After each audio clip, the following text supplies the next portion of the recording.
আওয়ামী লীগের এত মরদ আছে বলে তো আমার মনে হয় না। তারা মাঝে মধ্যে বিদেশ থেকে উকিঝুঁকি দিচ্ছে, এর বেশি তৎপরতা তো দেখি না। মাননীয় মন্ত্রী কার্যক্রমে কিন্তু আওয়ামী লীগের এই যে তৎপরতা নিয়ে পুলিশকে সতর্ক থাকতে বলা হয়েছে। আপনাদের কোনো গোয়েন্দা প্রতিবেদন আছে কিনা যে কারণে বিষয়টা তা নয়। আমাদের পুলিশ বাহিনীর মধ্যে একটা সবসময় চালু থাকে যাতে আনঅ্যাটেন্ডেড কোনো ভেহিকেল না রাখে। টিমের পুরো সদস্য যেন একসাথে চা না খেতে যায়, টিমের পুরো সদস্য যেন গাড়ি রেখে সবাই যেন একটু বিশ্রাম না করে, কেউ না কেউ গাড়িতে অ্যাটেন্ড করবে, সব জায়গায় যাতে সতর্ক অবস্থান করে।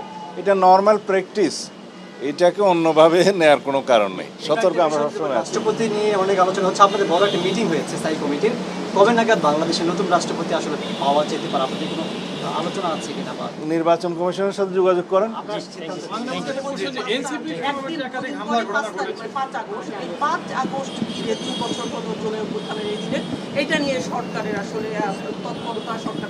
আমরা কালকেও মিটিং ডেকেছি আমাদের দলের নেতৃত্বে। এটা যুগপৎ আন্দোলনের শরিক এবং অন্যান্য রাজনৈতিক দলের সবার নিয়ে আমরা আগামীকালকে একটা সভা করব কৃষিবিদ ইনস্টিটিউশনে। মাননীয় প্রধানমন্ত্রী উপস্থিত থাকবেন, আমরা ওখানে কথা বলবো।